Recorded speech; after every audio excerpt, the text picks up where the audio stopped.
नमस्कार। प्रारब्ध पर आप सभी का स्वागत। मैं अवनीश। चैनल आपने सब्सक्राइब किया है, इसके लिए आपको बहुत बहुत धन्यवाद। वीडियोस को आप लाइक करते हैं, शेयर करते हैं, इसके लिए भी धन्यवाद। हाँ, बेल आइकॉन, वो भी ऑल नोटिफिकेशन, इस ऑप्शन को चुनने के साथ आप बेल आइकॉन चैनल का दबा के रखिए, ताकि किसी भी अपलोड की सबसे पहले और सीधी सूचना आपको मिले। आज हमारे साथ हैं भारतीय मीडिया जगत में इन्वेस्टिगेटिंग जर्नलिस्ट और स्टिंग पत्रकारिता के महारथी पुंडीर सर। पुंडीर साहब, बहुत बहुत स्वागत है आपका। नमस्कार। जी सर, नमस्कार। आपको भी और तमाम दर्शकों को भी मेरी ओर से बहुत बहुत नमस्कार। सर, धीरेन्द्र सर, आप इन्वेस्टिगेटिंग जर्नलिज्म और उसी के साथ साथ टीवी पत्रकारिता में स्टिंग की पत्रकारिता की शुरुआत करने वाले वो महारथी हैं जिन्हें भारतीय मीडिया ने और उसके तमाम दर्शकों ने बहुत सालों और दशकों में अगर कहूं तो वो लगातार सुना है।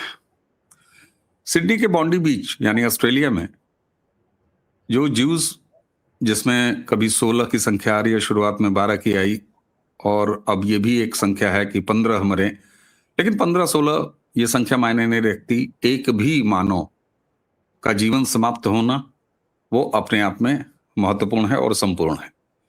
लेकिन शुरुआत में यह आया कि साहब जो हमलावर था और साथ में उसका बेटा था, वो दोनों पाकिस्तानी थे, लेकिन ऐसा नहीं हुआ। सच ये है कि वो भारतीय हैं, तेलंगाना हैदराबाद के रहने वाले हैं। और साजिद 98 में ऑस्ट्रेलिया चला गया, जो कि अब तेलंगाना के डीजीपी कंफर्म कर रहे हैं। उसका एक बेटा है, एक बेटी है। बेटा इस पूरे आतंकी घटना में उसके साथ था। मेरे एक ही सवाल सर, मैं जानता हूं कि हमारे तमाम दर्शक या तमाम भारतीय ये खबर आने के बाद कि वो भारत का था, थोड़े से दुखी हुए। एक देश के तौर पर हमें दुखी होना भी चाहिए कि भारत के नाम पर एक और कलंक लगा। लेकिन सवाल ये उठता है सर कि मुसलमान, चाहे भारत का हो, चाहे पाकिस्तान का हो, चाहे सीरिया का हो, या वो यूके में शरणार्थी के तौर पर हो, या वो फ्रांस में हो, इटली में हो, जर्मनी में हो, कहीं भी हो, अमेरिका में हो, अफगानिस्तान में हो, और इस तरह की हरकत वो करता है, नृशंस हत्याएं करता है। पहलगाम में भी मुसलमान, 26/11 में भी मुसलमान, भारत के अंदर भी मुसलमान, पूरे विश्व में भी मुसलमान, ऑस्ट्रेलिया में भी मुसलमान। तो सर, भारत हो या पाकिस्तान हो या कहीं का भी हो, अगर इस्लाम और इस्लामी टेररिज्म जिस तरीके से काम कर रहा है, क्या ये सवाल बेमानी हो जाता है और समस्या कहीं और ही है, मूल में है? कैसे देखते हैं आप? अवनीश जी, दरअसल आपने सवाल बहुत तीखा करके पूछा। आपने उसमें कोई हिस्सा नहीं जोड़ा कि मुस्लिम्स या आतंकी या कोई कुछ खास वो भटके हुए, ये सब नहीं इस्तेमाल किए। दरअसल ये सबसे बड़ी दिक्कत ये है कि हमने उनको इस्लामिक टेररिज्म को, इस्लामिक हिस्से को और इस्लामिक आइडियोलॉजी को अलग अलग हिस्सों में बांटा हुआ, जिससे कि हम बुल्स आई पर हिट ही नहीं कर पा रहे आज तक, पिछले 1400 साल से, और हिंदुस्तान में पिछले 800 साल से इस बात को कोई रियलाइज नहीं कर पा रहा कि आखिर कोई भी ये अलग अलग हिस्सा नहीं है, ये एक पार्ट है। चूंकि कल डीजी ने बड़ी अच्छी एक इंटरेस्टिंग बातचीत की, जो सबसे इजी बात है, कॉमन बात है। उसने कहा कि इनके खिलाफ कोई भी इससे पहले, मतलब जो साजिद अग्रम है, उसके खिलाफ कोई पुलिस केस नहीं था, उसके खिलाफ कोई आपराधिक मामला नहीं था।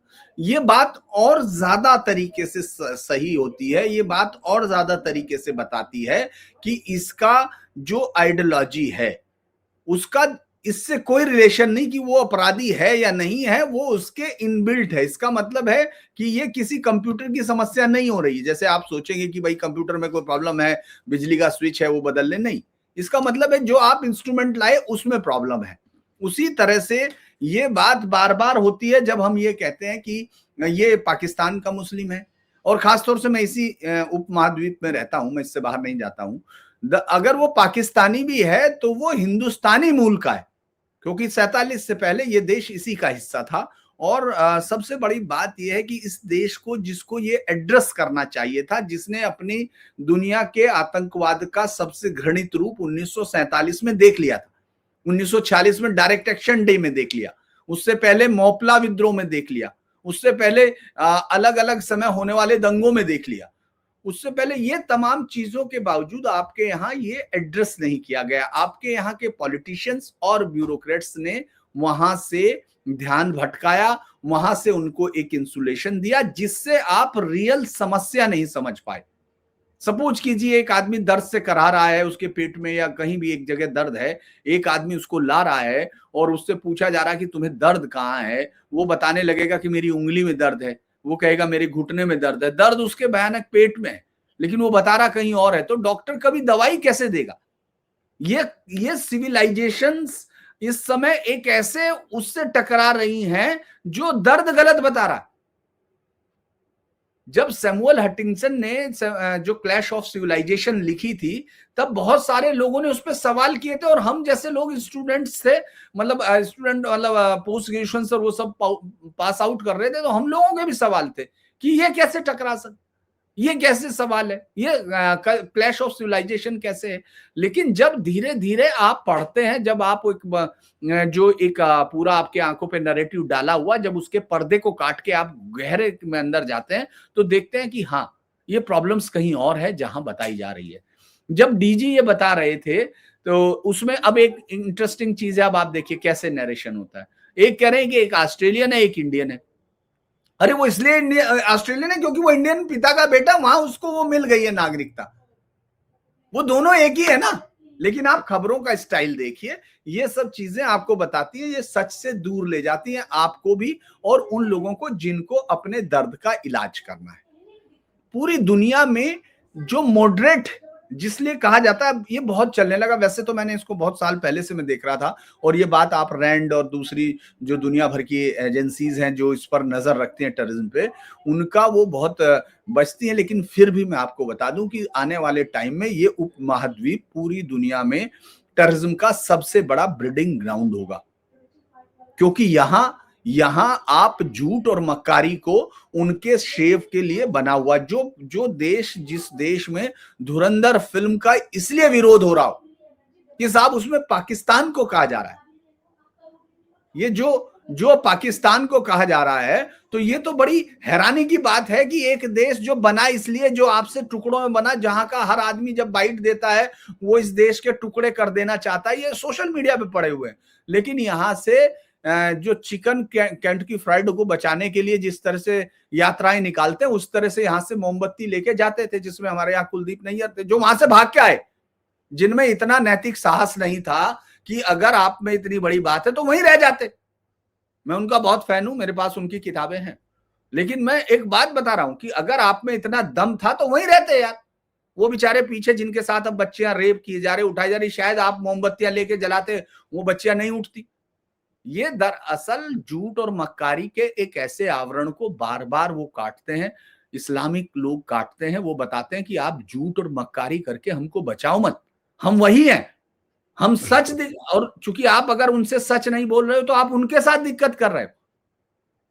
मैं बार बार एआई से या तमाम नेटवर्क पर जाता हूं, तो मैं देखता हूं कि वो झूठ क्या लिखता है। जब आप उसको लिखोगे कि ये क्या है, तो वो लिखेगा कि नहीं, वो बैलेंसिंग के लिए बना, वो लिखता भी है। जब आप उसके साथ कंटिन्यू उसमें होते हैं, कहते हैं कि हम बैलेंसिंग के लिए बने, तो मैं सवाल करता हूं कि क्या किसी बच्चे को आप गलत बता के, सवाल का फॉर्मूला गलत बता के उसको अच्छा मैथमेटिशियन बना सकते हो? तो कहता है कि नहीं।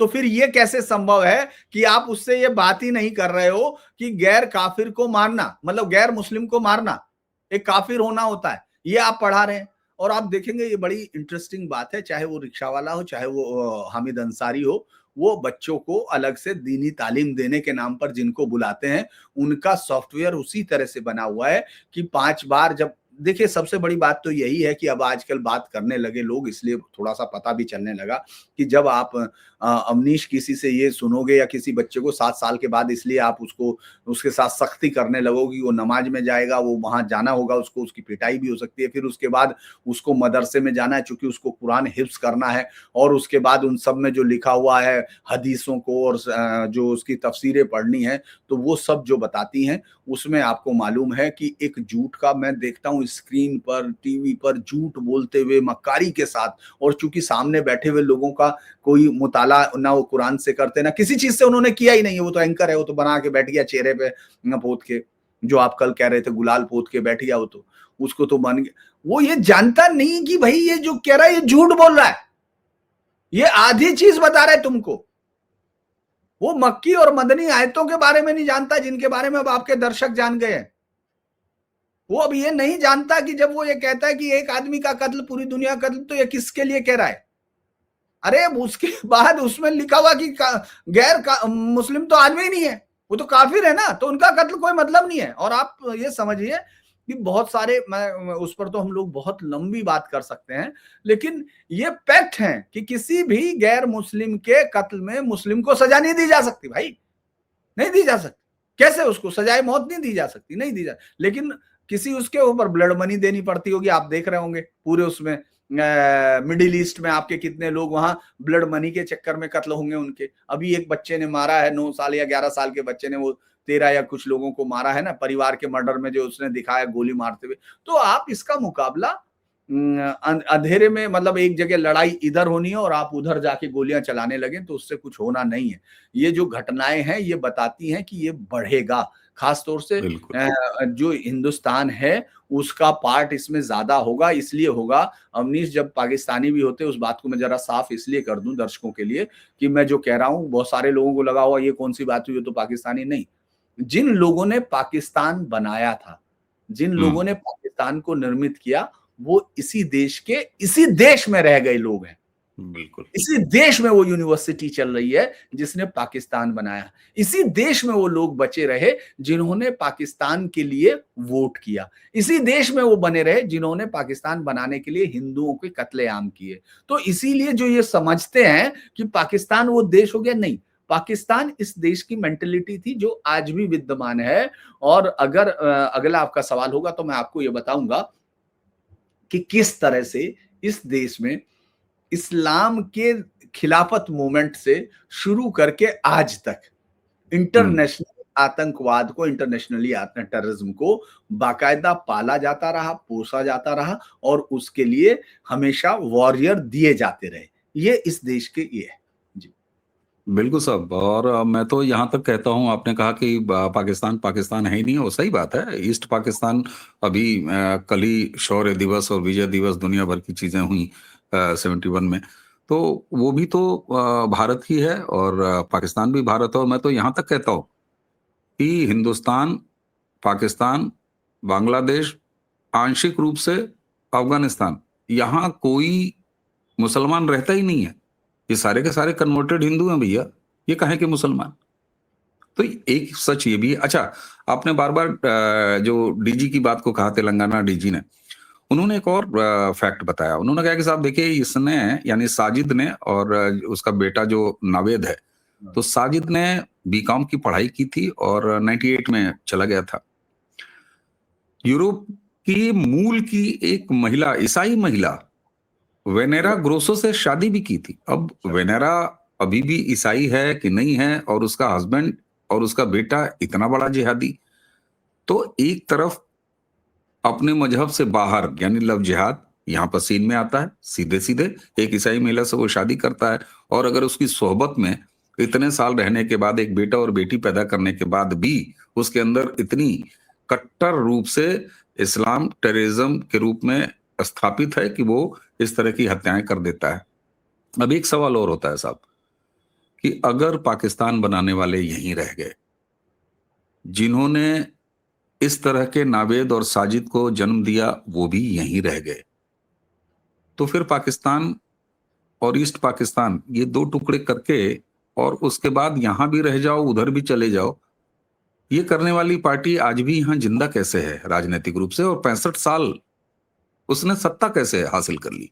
हम क्या मतलब अफीम खा के बैठे हुए थे? दरअसल मैं कई बार अगर इतिहास के आईने में झाँकने की कोशिश करता हूँ, तो एक बड़ी इंटरेस्टिंग चीज़ दिखाई देती है कि आप इस्लाम से नहीं हारे।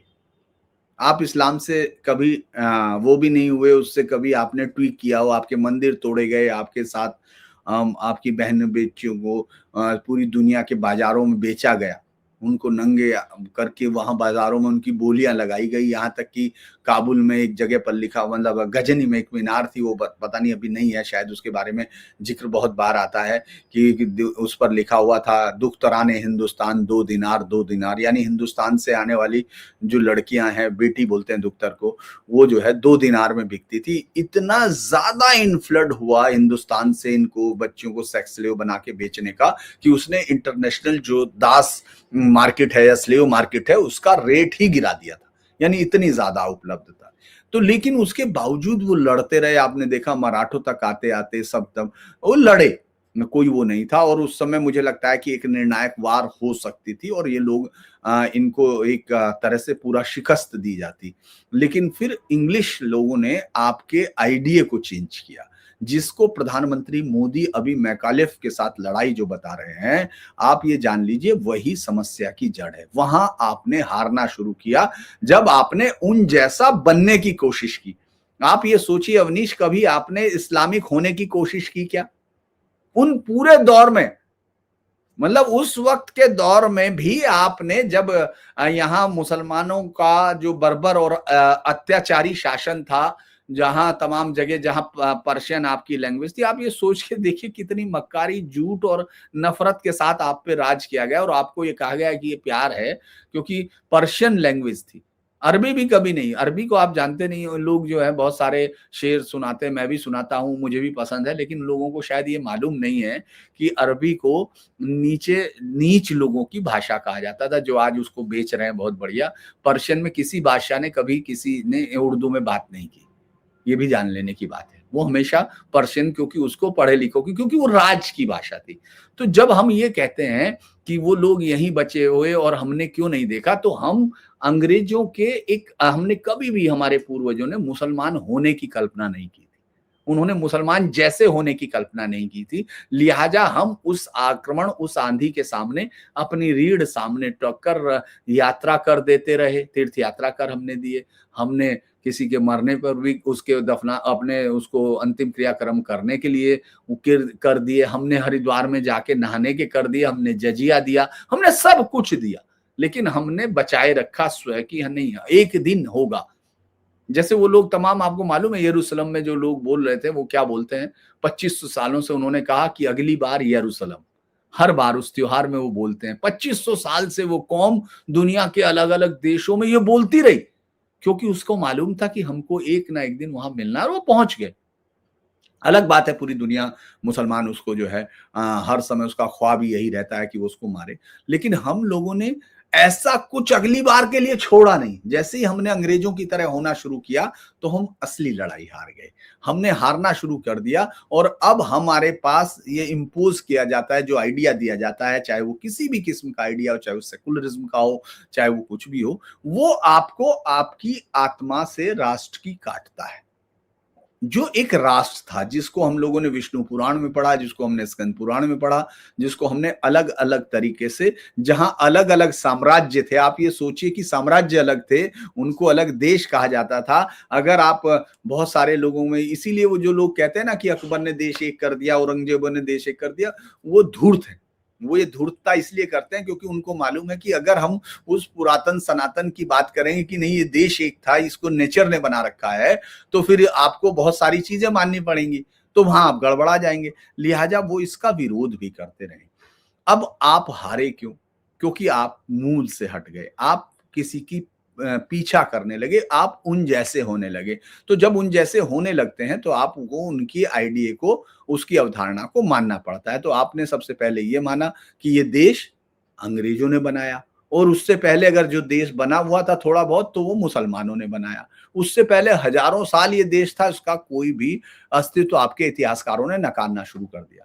फिर दूसरा क्या हुआ कि आपको एक ऐसी पार्टी मिल गई जिसके अध्यक्ष जो है लिखते हैं डिस्कवरी ऑफ इंडिया। उन्होंने इंडिया को खोज लिया। उससे पहले इंडिया खो गया था, उसको बेचारे को कहीं ढूंढना पड़ रहा था, तो उसको खोजा उन्होंने। उसके बाद वहां वो इस तरह के लोगों को अपने इर्द गिर्द बनाते हैं जो जाके, जिन्होंने मतलब बहुत सारी बातें हैं, चूंकि मैं इस वो कर रहा हूँ, दर्शकों को लगेगा कि इधर उधर, क्योंकि ये एक ऐसा सब्जेक्ट है, ये बहुत ही इस देश के अस्तित्व से जुड़ा हुआ। जैसे आप ये सोचिए कि दुनिया के किसी भी आप रिकॉल कीजिए अवनीश, आप चूंकि कल्चर से आपका बहुत रिश्ता है, क्या एक भी दुनिया में राष्ट्रगान ऐसा है किसी देश का जिसका रिश्ता उसकी स्वतंत्रता संग्राम, अगर वो गुलाम रहा हो तो उसकी स्वतंत्रता संग्राम में जिन लोगों ने जान दी हो, कुर्बानी दी हो, जिन लोगों ने अपने आप को बलिदान किया हो हंसते हुए, उन्होंने एक भी बार ना गाया हो? पूरी दुनिया में देखिए। जन गण मन का अगर मैं आपसे पूछूं, आपको कोई याद, अगर आपको याद आता है आप मुझे बताएं कि जन गण मन गा के कौन सा स्वाधीनता सेनानी फांसी पे तख्ते पर चढ़ा चूम के, जरा बताइए। कभी नहीं। और वंदे मातरम के गाने वाले मैं आपको हजारों बता सकता हूं, उन लोगों की भीड़ बता सकता हूं जिन्होंने तोपों के दहाने पर अपने सीने खोल दिए, वो लोग बता सकते हैं। तो जब आप इस तरह झुकते आते हो, जब आप एक ऐसी लीडरशिप को चुनते हो, जो ये बहुत दुखद बात है, मतलब कोई ये सिर्फ इसको बताने में भी कई बार वो होता है अवनीश, आप ये सोच के देखो कि एक परंपरा, एक कल्चर जो अपने सीने को तोपों के सामने लेके खड़ी रही, लेकिन जब वो आती है तो उसके सामने एक ऐसा प्रधानमंत्री आता है जो ये कहता है कि इसको हटा दिया जाना चाहिए क्योंकि एक संप्रदाय विशेष को इससे दिक्कत है। ये हजारों लोगों ने जान दिया। इसका मतलब ये हुआ, जब आप आजादी की लड़ाई में मुसलमानों के योगदान पे लिखते हो तो आप उंगलियां गिनने लगते हो। वो झूठ जो क्रिएट किए जाते हैं, क्योंकि आपके यहाँ झूठ क्रिएट किए गए, जैसे मोहम्मद अली जौहर और जितने भी आप नाम लीजिए, वो सब लोग कोई आजादी की लड़ाई नहीं लड़ रहे थे, वो लोग इस देश को इस्लामिक राष्ट्र बनाने की लड़ाई लड़ रहे थे। तो चूंकि जब आपने एक ऐसी लीडरशिप चुन ली जो एक ऐसे झूठ को आप पे इंपोर्ट कर रही थी, और उसने सबसे बड़ा काम क्या किया, उसने एजुकेशन पे सबसे बड़ा कब्जा कर लिया। तो अब आपके आने वाली पीढ़ी को कैसे पता चलेगा कि आपने जो आजादी की लड़ाई हो, वंदे मातरम को हटाने के लिए किस तरह से साजिश हुई। मैं एक बड़े अधिकारी के साथ बात हो रही थी, रिटायर्ड हैं, वो बहुत टॉप पोजीशंस पे जो आते हैं ब्यूरोक्रेसी में, वहां से, तो 2-3 दिन पहले की पर्सनल बातचीत है, लेकिन फिर भी मैं इसीलिए बिना नाम के लिए और मैं उनसे माफी मांगते हुए जिक्र कर रहा हूं। वो कहते कि इसमें फिल्म का एलिमेंट हो सकता है क्या, वंदे मातरम में क्या है? अरे वंदे मातरम तो पूरा यही है भाई। आप, एक और बड़ी इंटरेस्टिंग चीज है कि आपने ऐसा क्यों किया, क्योंकि ये गलती हम लोगों से हुई है और ये हमको मानना पड़ेगा। क्योंकि मैं ये नहीं कह रहा कि आप बीजेपी आपको एकमात्र पार्टी है या वो है, नहीं, क्योंकि आपके पास विकल्प नहीं है इसलिए बीजेपी है। वरना तो आप ये सोच के देखिए कि मैं आपसे एक सवाल करता हूं कि क्या हम कभी ये सोच सकते हैं इसी तरह का, मतलब जब हम लोगों ने देश की आजादी ली तो जिस आदमी ने कभी फॉर्मल एजुकेशन ना ली हो उसको एजुकेशन मिनिस्टर बनाएंगे? कभी सोचा जा सकता है? हम लोग कभी ये सोच सकते हैं जिन्होंने हमको कत्ल किए, जब हमारा एक गृह मंत्री और प्रधानमंत्री ये कह रहा है कि जितने वहां से वो आ रहे हैं उतनी जमीन उनसे लो, हमने नहीं ली। हम ये सोच सकते हैं दुनिया में कभी कोई देश ऐसा करेगा कि 1946 में जो डायरेक्ट एक्शन डे के दिन भी मुस्लिम लीग का जिला अध्यक्ष यूथ का रहा हो शेख मुजीबुर रहमान, वो हमारा दांव तो हो सकता है, हमारा दोस्त नहीं हो सकता, क्योंकि उसने उस नरसंहार में हिस्सा लिया था। हिस्सा का मतलब वो उस पार्टी का था, उसने कभी इस पे विरोध थोड़ी दिया। बिल्कुल। तो आपने जब आजादी की, उसके बाद जब आपकी देश की लीडरशिप 1971 में, मैं कल इसका फोर्ड की किताब है विक्टर फोर्ड की, उसने भुट्टो पे लिखी है, तो उसका एक पेज कल बहुत चर्चित हो रहा था। आप जानते हैं उसने जब भुट्टो को फांसी दी जा रही थी उससे पहले उसके लॉयर ने अपने उसमें किताब में जिक्र किया भुट्टो की रात का, चूंकि वकील ने फिर वो एप्लीकेशन फॉरवर्ड की थी इसलिए उसका जिक्र बाहर आया, और इसलिए कोई झूठी कहानी नहीं है। क्योंकि जब भुट्टो रात में जेल में सो नहीं पाता था तो वहां बराबर में जेल की बैरकों में रात भर लोग चिल्लाते थे, तो उसने पूछा, भुट्टो ने, तो वकील ने दरियाफ्त किया, पता चला ये वो लोग कैदी हैं जिनकी जानकारी 1971 में ये प्रिजनर्स ऑफ वॉर हैं और ये हिंदुस्तान के हैं, 50 से ज्यादा लोग हैं। उसने उसमें लिखा हुआ बाकायदा, मैंने कल निकाला भी था, कि जो लोग पागल हो गए हैं यातनाओं से, और इनको भुट्टो ने 1971 के वक्त इंडियन आर्मी को इनकी कोई सूची नहीं दी थी। हिंदुस्तान में 93,000 लोगों को वापस किया आपकी लीडरशिप ने, बिना उन 50 को लिए हुए जो पागल हो गए थे। और चूंकि पागल हो गए थे यातनाओं से, इसीलिए जब उन्होंने भारत सरकार को बाद में बताया तो चूंकि उनके नाम पते स्थायी नहीं थे, इसीलिए वो उनकी कैदों में घिसट घिसट के मरे रगों में। चूंकि आपको अपने पूर्वजों के खून का कोई वो नहीं है, उसके खून की उनका आपके लिए उसके रक्त का कोई कीमत नहीं है, इसीलिए आप इस तरह की लीडरशिप चुनते रहे, क्योंकि इस अंधेरे में घूम के आप आए थे। जी बिल्कुल सर। और ये अब क्या ही कहा जाए, चाहे साजिद हो चाहे उसका बेटा नावेद हो, उसका मुसलमान होना दर्शकों काफी है। चाहे वो हिंदुस्तान का हो, चाहे वो पाकिस्तान का हो, चाहे ईस्ट पाकिस्तान का हो। जो कभी आपने बांग्लादेश बना दिया, और शेख मुजीबुर रहमान और उसके बाद उनकी बेटी और तमाम लोगों कि हमारे वो बड़े अच्छे मित्र हैं, लेकिन आप देखिए जिस ईस्ट पाकिस्तान को आपने बांग्लादेश बनाया, और 71 में 93 के बदले आप 50 नहीं ले पाए, 93,000 के बदले, आज वो फिर ईस्ट पाकिस्तान ही था, है और आगे भी रहेगा। जी, एक सेकंड सर। मैं बड़ा इंटरेस्टिंग आपसे बात करता हूं कि भाई आप ये बताइए कि जो पार्टी अपने आप को उस डिवीजन के वक्त ये कहती रही हो कि मैं हिंदुओं की पार्टी नहीं हूं, कांग्रेस ने यस, लगातार ये कहा कि मैं हिंदुओं की पार्टी नहीं हूं, लेकिन वो यस, हिंदुओं की तरफ से डिवीजन में बैठी, उसको डिवीजन के लिए हिंदुओं की एकमात्र प्रतिनिधि वो थी। बिल्कुल, तो बिल्कुल ये दुखद है ना। अब आप, सर। अच्छा लास्ट में खत्म करता हूं कि आपने ईस्ट पाकिस्तान की बात की, और आपके घोड़े हमेशा इसी तरह के चुने आपने जिनके दोनों पैर नहीं थे, उनसे रेस में हिस्सा लेवाया। आप ये सोच के देखिए कि 27% थी आबादी, ये तो आपकी बिल्कुल, दोस्त थी खालिदा, मतलब बेगम हसीना हाँ, वाजेद तो आपकी दोस्त है, आपके देश में, आप उसके क्यों कम बाद हो गई? वो तो कैसे कम होगी साहब, 8% बिल्कुल, पे कैसे आएगी? अभी तो 6% है। दस्तीदार की बहुत बढ़िया एक किताब है जो ये बताती है, एक बटन की किताब है जो ये बताती है कि जेनोसाइड कंटिन्यू गोइंग है, ऑन गोइंग है, पूरी दुनिया आंखें बिल्कुल बंद। सर। सर मैं आपको बताऊं, साल 2001 में 1 और 2, 2001, 2002, कम से कम आधा दर्जन नौकरी के सिलसिले में ऐसा मौका आया जब मैं बांग्लादेश ट्रकों पे बैठ के बीनापोल बॉर्डर से मैं बांग्लादेश गया हूं। वहां की हकीकत क्या है, तब भी हिंदू प्रताड़ित थे, आज भी हिंदू प्रताड़ित हैं, लेकिन हमारे यहाँ क्या पोस्ट किया गया, फलाने हमारे मित्र हैं, ढेकानी हमारी मित्र हैं। बहरहाल ये आपके विदेश नीति की कोई कूटनीति हो सकती है साहब, लेकिन ये आदमी नहीं है। मैं फिर अपनी उसी बात से आज की ये चर्चा समाप्त करूंगा, पंडित साहब आपको धन्यवाद देते हुए कि साहब देखिए, ये नाजिद नावेद हो, साजिद हो, एक्स हो, वाई हो, हिंदुस्तानी हो, पाकिस्तानी हो, सीरिया का हो, चाहे यूके में घुसा हुआ हो, मूल समस्या उस हरी किताब में है। और अगर उसको दुरुस्त नहीं किया गया तो आप हमेशा हारते रहेंगे। और इसी तरीके से ऑस्ट्रेलिया में पहलगाम होगा, इसी तरीके से भारत में पहलगाम होगा, पेरिस में होगा, यूके में होगा, अमेरिका में होगा। पूरे विश्व को इसको बैठ के अब समझना होगा कि दरअसल मूल कीड़ा हरी किताब में है। जब तक हम इसको नहीं समझेंगे, तब तक हमारा कल्याण तो छोड़ दीजिए, हम सुरक्षित भी नहीं है। पंडित सर, आपने सुबह सुबह हमें समय दिया, इसके लिए आपको बहुत बहुत धन्यवाद। दर्शकों, इससे पहले कि पंडित सर के साथ आज की चर्चा समाप्त करें, चैनल को आपने सब्सक्राइब किया है, वीडियोस को आप लाइक करते हैं, शेयर करते हैं, इसके लिए आपको बहुत बहुत धन्यवाद। और नोटिफिकेशन के ऑल नोटिफिकेशन ऑन वाले ऑप्शन को चुन के तब बेल आइकन दबाइएगा, ताकि सारे अपलोड की सूचना आपको मिले। तो आज की चर्चा यहीं समाप्त करेंगे और मनन करते हैं कि समस्या कहाँ है। पंडित सर, बहुत बहुत धन्यवाद। मुझे यानी अवनीश और पंडित सर दोनों को आज्ञा दीजिए। नमस्कार, प्रणाम, जय जय श्री राम।